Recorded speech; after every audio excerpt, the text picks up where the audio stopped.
Emergenza ospedaliera non c'è, ma si sente la pressione. Lo scenario che ci preoccupa è quello di una non tutela della salute con la mascherina e che si incrementino le terapie intensive e i ricoveri. Oltre un certo limite si va al collasso del servizio sanitario. La fotografia dell'attuale situazione e i rischi a cui si potrebbe andare incontro se i contagi dovessero aumentare, nelle parole del governatore Zaia. In mano i grafici che mostrano l'andamento della curva epidemiologica dal 21 febbraio ad oggi. La curva rossa, penso che la intravedete, no?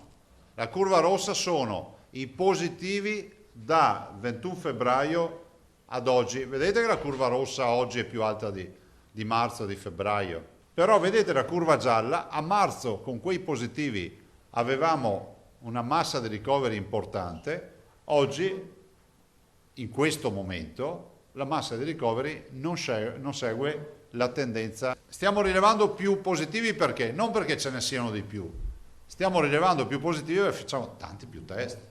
Quella linea gialla rappresenta l'indicatore più significativo della situazione prima che si arrivi ad un punto di non ritorno. Oltre un certo limite è inevitabile che si torni ai Covid Center, ma nel momento in cui io vado ai Covid Center è inevitabile che occupo spazi di attività ospedaliera ordinaria. La vera sfida dunque è la tenuta del sistema ospedaliero che passa attraverso il comportamento responsabile dei cittadini. Lo scenario di avere 800 terapie intensive, uno dice, beh, ma le ha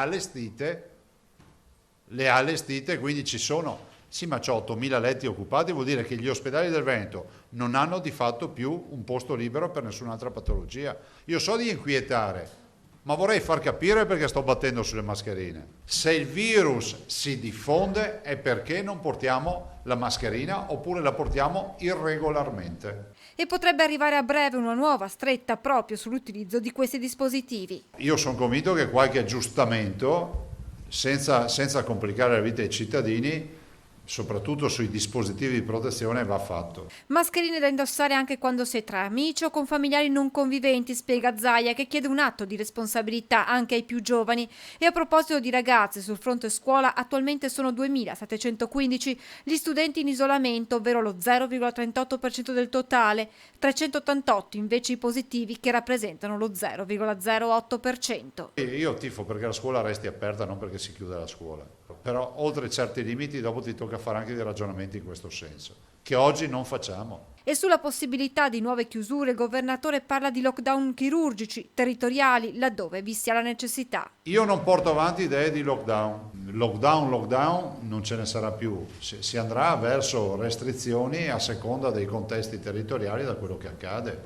Nelle prossime ore, intanto, in arrivo una nuova ordinanza di continuità. Io rinnoverò nelle prossime ore tutta una serie di ordinanze che avevo fatto, che non sono restrittive, sono per confermare la possibilità di tenere aperto secondo le linee guida, perché scadono queste ordinanze, no?